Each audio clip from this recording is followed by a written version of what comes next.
everybody? Yo, take a ride with me, man. I got a story to tell, a true story about how I met Tupac.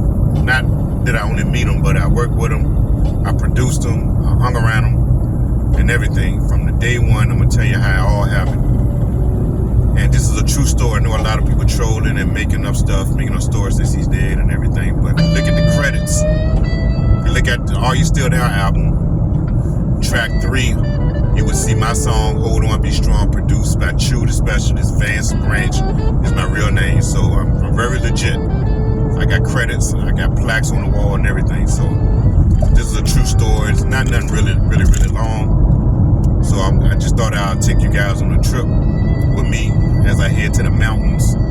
I'm in Georgia, Atlanta, Georgia, heading towards Dahlonega, Georgia, and Cummins, Georgia, in the mountains, like a 2-hour trip.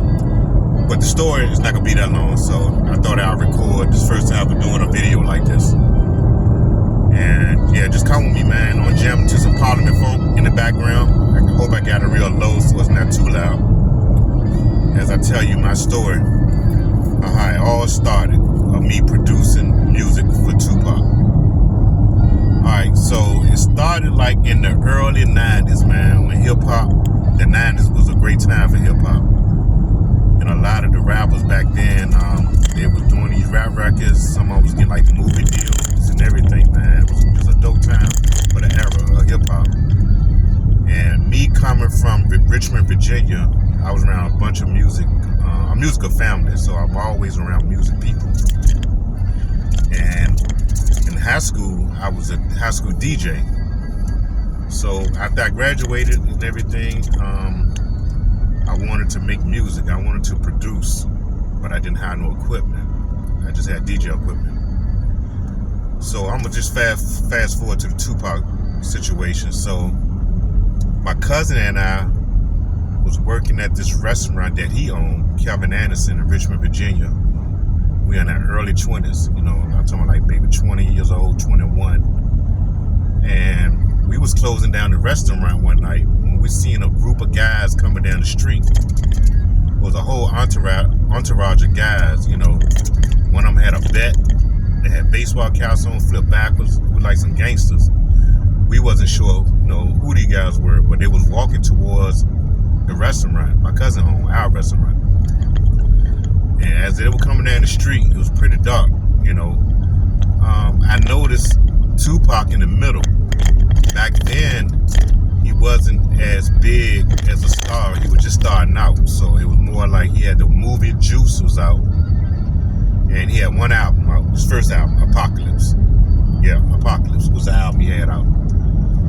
So, you know, he stood out like a sore thumb. You know, I said, Dad, that's Bishop from the movie Juice. They got Tupac, or Tupac, I think I called him back then. He was so new, you know what I'm saying? Very controversial, but new. So me and my cousin, we decided to, you know, open the doors of the restaurant back open because it was closing for the night, cleaning up and stuff. And we opened the doors up to let Tupac in and the whole crew. And we just started vibing. Tupac was like, yeah, I'm in town, I'm touring, promoting my first album, you know, Tupacalypse. He was promoting the album, so he was just doing a tour. And we just started kicking it and everything. We turned the stove back on. We opened the bar up just for his entourage, you know, because we locked the doors after they came in. And so after we started talking, I was just telling them that I was a DJ and my family was in the music business. My dad was on Sony Records, a drummer with a band called Ujima. My uncle, my grandmother was the first jazz artist on Atlantic Records with their first hit in 1951. My mom was a singer, had a group, Laverne the Starlets. So I was just telling them about my whole family. Even my little sister, who had just was a baby, man. She was like 11, 12 years old, was singing, and she managed to, like, you know, get a good deal when she get, you know, she got older. She was in high school. She had a little group called Chalant, and the guy that was managing my sister now managed Lady Gaga now, and he had Timberland and Boys and Men, Nate, a couple of other big shots producing music, you know, for my sister. Just the manager guy. So anyway, I was just sharing with Pop that my whole family, man, we was into the music, and I wanted to keep it going. I wanted to keep making music.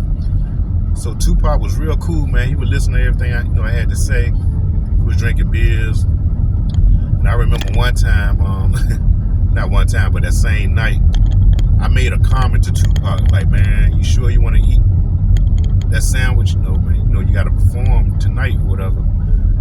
And Tupac broke on me. He was like, man, I'm a grown man. You don't tell me what I need to eat. But he was playing, but he was serious because he had that look like in the movie Juice. And I was like, God damn, I hope I ain't said the wrong thing. So we just were laughing. He was laughing because he liked to crack jokes. But he was very outspoken. So whatever he said on his mind, it can come out, intimidating because you knew him for, just seeing the movie Juice. You think he just like that in real life.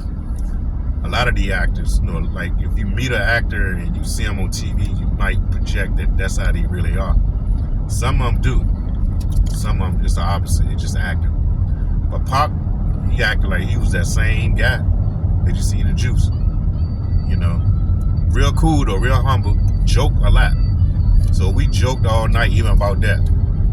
And so basically I was telling Pop, I said, hey man, after we close up, after you finish eating, man, we can ride by the club where you'll be performing at.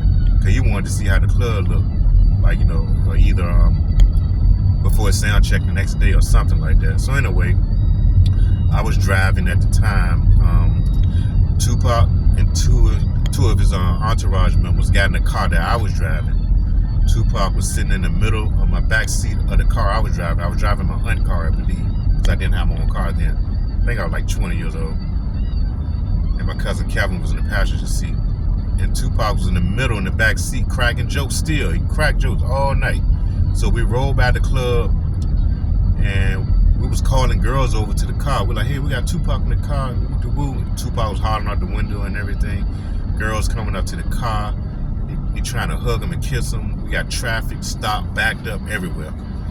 People like blowing a horn and everything. So we kind of made it to the club. We was down the street from the club anyway. So we made it to the club. We got out, went inside the club, and the club where Tupac was performing at was packed. It was the night before sound check and everything. So yeah, we ended up just in the club. Tupac was like buying us beers. Me and my cousin, we were buying us drinks. He was showing so much love. We just had a good time. He was dancing, had his bodyguard, which was his homies. They were surrounding him. And while we was dancing, the girls trying to get at him. He was a celebrity, you know what I'm saying? But he wasn't as big as when he died. But he was big. He was a celebrity from the movie Juice and the first album, Tupacalypse. So we jammed all that night, man. And we ended up going to the hotel where he was staying at. Which I drove him back to the hotel. And I can remember one time, his crew, were trying to roll up some weed. They ain't had no rolling paper. And I just remember somebody rolling up a damn Yellow Pages book, tore a page out the Yellow Pages, the big fat ass Yellow Pages, and put some weed in that and smoked it. I mean, I'm like, damn. And that shit was some chronic. It was some different type of weed. That's all I kind of remember of that night, because I know I was high as hell and drunk. So the next day we hooked up with Tupac, and again, he had his tour bus and everything outside of the hotel this time. So we didn't link up until after he got on stage, and we seen him perform, me and my cousin. And that night, I think they had to leave or something, go to another state, another city, and we exchanged numbers. I just told him, hey man, I want to make beats for you. I want to produce. And he was real humble. He gave me his phone number. I think believed to his home. I don't even think he had his own place at that time. Because when I called him a couple of times, his mom, Afina, used to always answer the phone. And one time she said, hey, Pac, he's out of the country. I'll tell him you called. I said, yeah, just tell him I called, just checking up on him. I'm trying to get a keyboard. My dad trying to give me a sample keyboard so I can make some beats for him. But tell him I called, leave my number. And but Tupac never called me back. But I called him a couple more times, and I said, you know what? I'm just gonna make some beats, man, and send it to him. And that's what I did, man. And the next thing you know, I told my dad about the story. You know, he was real happy that I met him and stuff. And I told him I want to make beats. My dad was very supportive, you know, because he was in a band himself on a major label at one time. So he went out and bought me a sampling keyboard. It was an EPS 16 Plus.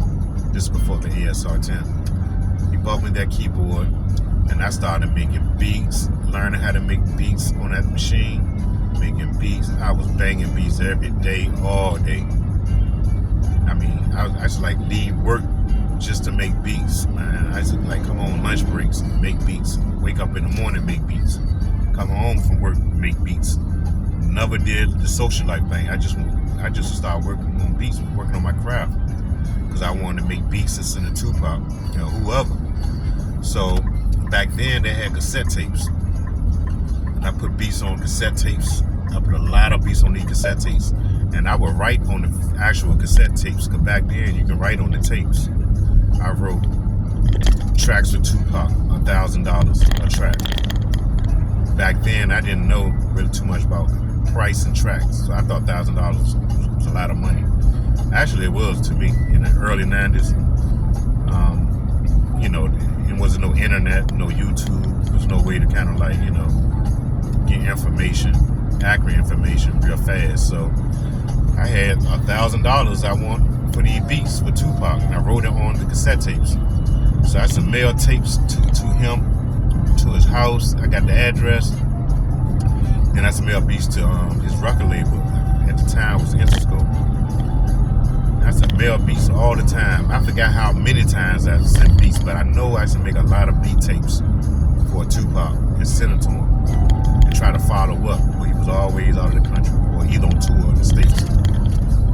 So one day, I got a call from Interscope Records saying that Tupac wanted to buy 2 tracks. He want to buy 2 beats for $2,000. 2 tracks, y'all. And I was like, oh, snap. I'm about to get a placement with Tupac. 2 tracks he want. So I was real excited, man. I was like, I couldn't believe it. I didn't have no manager or nothing, you know what I'm saying? I was sending beats off. But he looked out for me, you know. He did say he was going to get back at me soon, you know, but he was real busy. So I just was patient enough, man, and just to wait to one of them tapes, you know, he heard something that he really liked. You know, one of the beats that he ended up buying was the one that's on the Are You Still Down album, Hold On, Be Strong. And the other one he bought, I had Later Rage in it, man. It was a dope sample I picked, man. That track was fire, and I can't find that track to this day. I believe it's on one of his reel-to-reels. Matter of fact, I know it is. I was in LA with him when I tracked that record out. It just ain't never come out yet. And it still may come out. So, yeah, so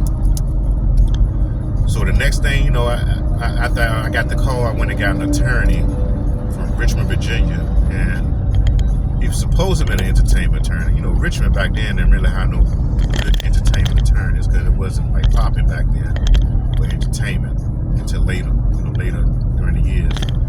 I found this white attorney, you know, it was pretty cool, but he didn't have much experience.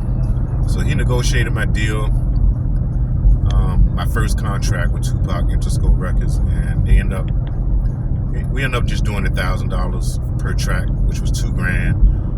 And Interscope flew me out to LA. When they flew me out to LA to work with Tupac, I went by myself, man. I was a nervous wreck. I had this blue jacket on. I didn't know nothing about the gang life out there, you know. I just ain't ever been on a plane before. That was my first time. And I went by myself. I probably was about 21. Me and my keyboard. I had it in a box. I didn't even have a case for it. A taped up box. And the crazy thing about that keyboard, it got lost on a different plane. I had to get the keyboard the next day from a different flight that came in behind mine. Well, I was a nervous wreck. Alright, so when I get to the airport, let's back up. When I get to the airport, Tupac brother Mo, y'all probably seen him on TV and live shows. That's his half brother. He picked me up from the airport. That nigga scared the shit out of me driving back to the condo. That nigga was driving so fast in LA. I'm talking about fast, swerving. beast, man. He was driving so fast, man. I ain't never experienced that shit, man. That shit scared the shit out of me. I was holding on to the handrail, and that nigga was high as fuck. You could smell weed, and that weed was chronic. It was a different type of smell than anything I ever smelled before. That nigga was driving fast as shit, won't hardly talking, just high. Just going through traffic, bobbing and weaving. Then we get to the condo.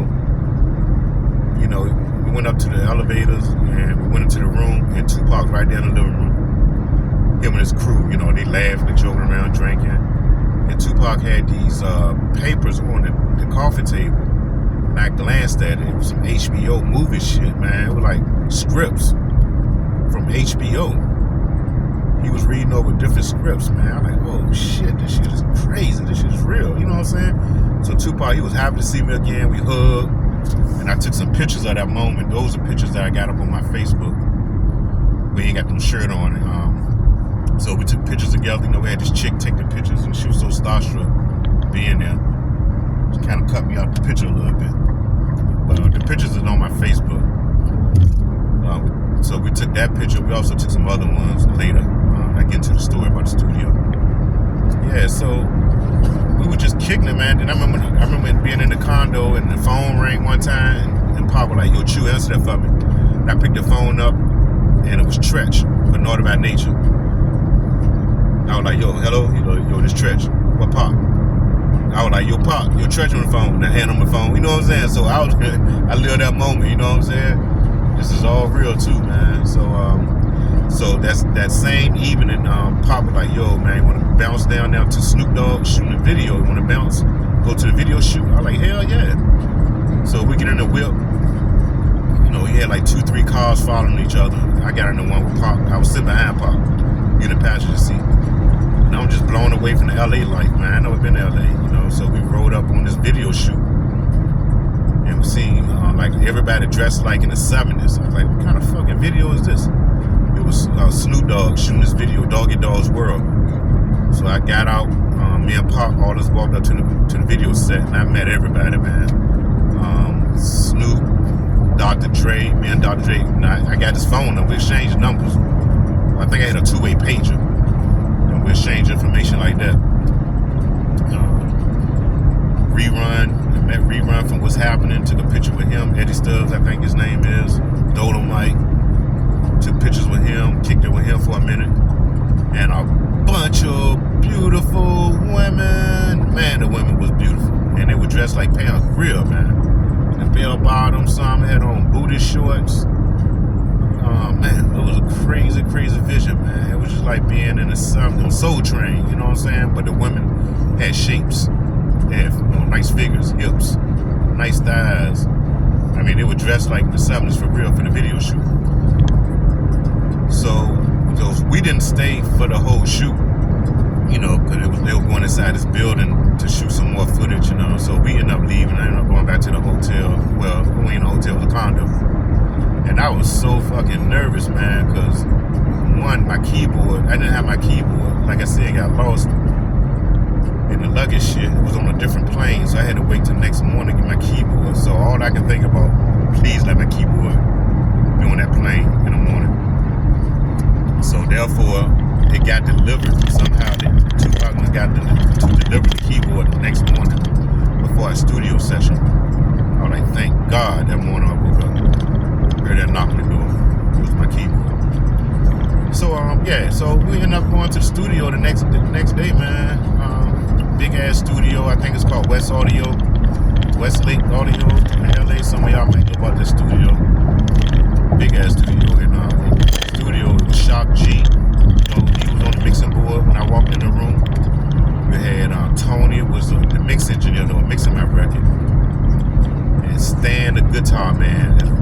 You know, he's very popular over there in LA. He played a lot of bass lines. So they was in the studio. You know, when me and Pop walked in and the crew, I took my keyboard out and plugged my shit up and started laying down my tracks. You know, I had some little technical difficulties because I've never been in a major studio, and back then we would use a time code. A lot of y'all engineers and producers from back in the days may understand what I'm talking about. You know, we had to sync, the track up to the real, time code so it can trigger my EPS keyboard. So it can trigger so the sounds can come out. And back then I only had 2 outputs on my keyboard. So therefore I had to link 2 instruments at a time. That shit was crazy. So it was a snare kick, some other shit, other sounds and all this. But damn, I missed a whole segment about Earth, Wind & Fire. But I'll get back to that. Because my song had a sample of Earth, Wind & Fire in it. And I got a story about that as well. Maybe doing that in another video. So yeah, so once I laid my sounds and shit, it took forever to lay them down sounds. Because I had probably like over 12 sounds. I know I did over 12, and I had to lay 2 tracks each. Let it play for 5 minutes and go back, let the snare play for 5 minutes, go back, make the bass line play for 5 minutes, etc. So while I'm laying down my tracks, Tupac was talking to me like, yo, Chew, man, add some shit to your track, man. Let's beef it up.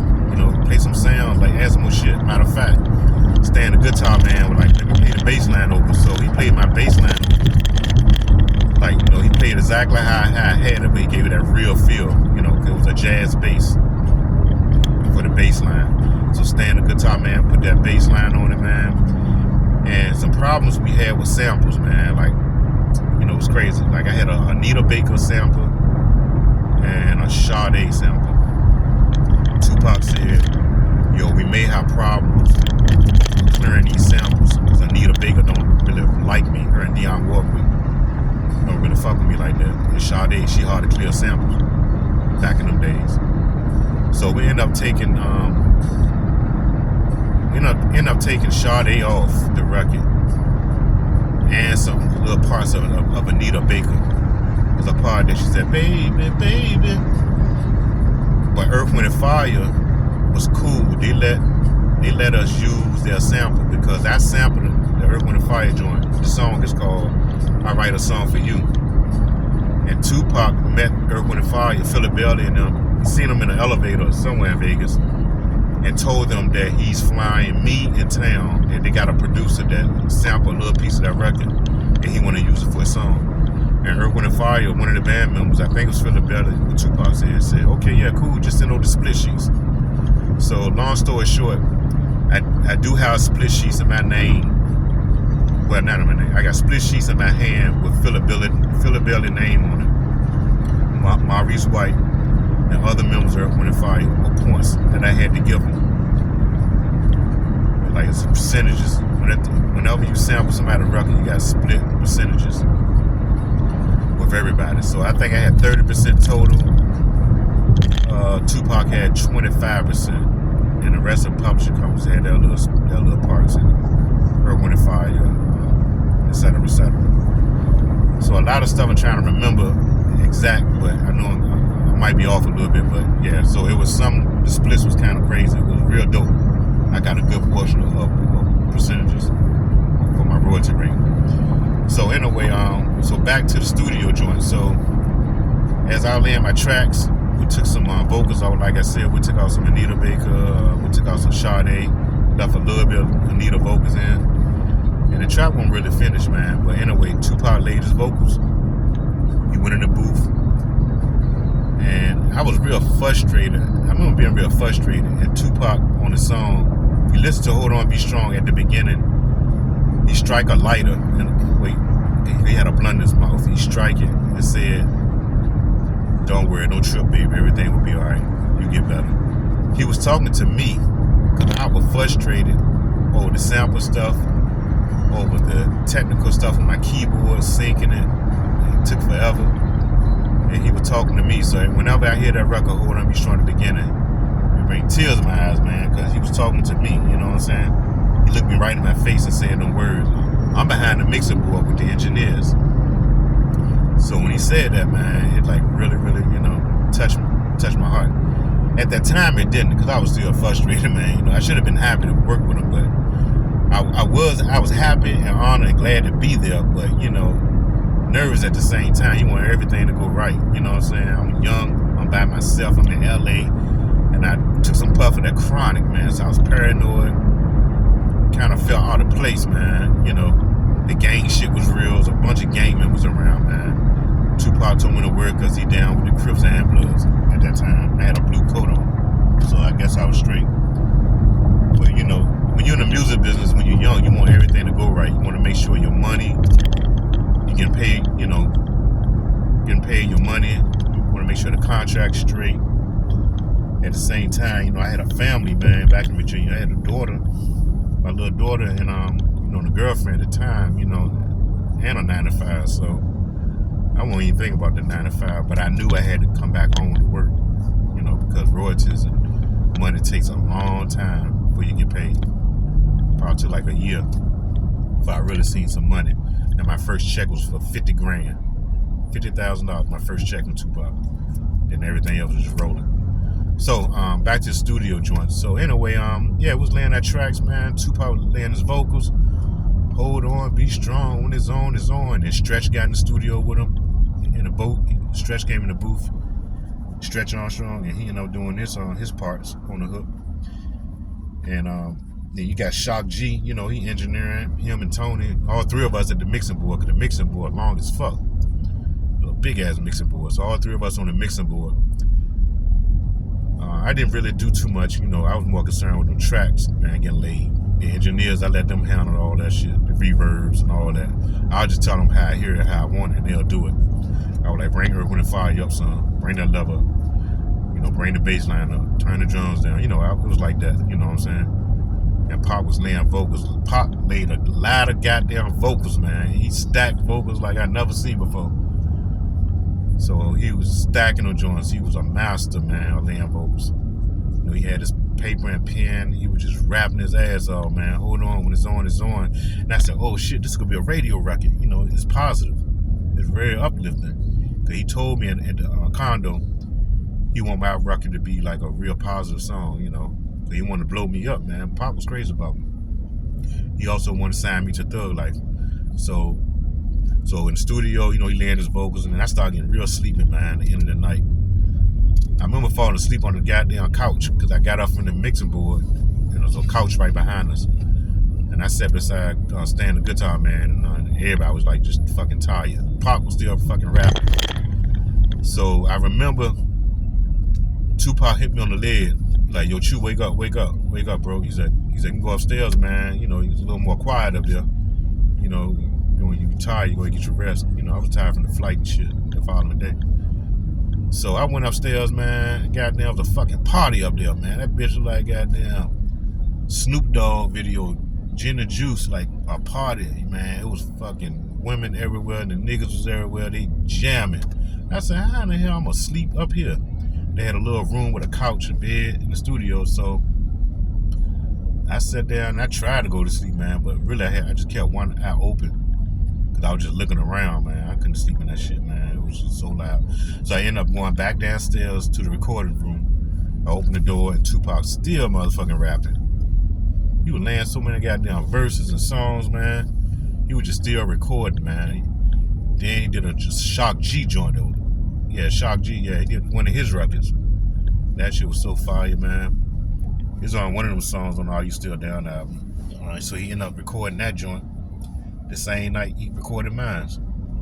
So yeah, so after that, man, I just sat down, just listened, man. You know, he was just laying a lot of vocals, man. So that's kind of like how that whole session went down. When we went back to the condo, like the sun was up. I remember the sun being up, and I slept, and I just slept, and I just slept until it was time to go back to the airport. And his manager at the time, I think Watoni, his manager, he looked like Teddy Pendergrass. He was an older guy. That was his manager at the time. And I believe Man was his road manager. So Watoni, it's an African name. He took me to the airport, man, and you know, I got on the plane, came on back home, man. And next thing you know, I was back to regular life, man. I was just working my 9 to 5. I developed the pictures that I took of Tupac. And there's some pictures I got of a Snoop Dogg video shoot. It's set. It was rerunning everybody. Picture of Dr. Dre. And I had, you know, it was like a not Polaroid camera, but the camera that you gotta get the film developed.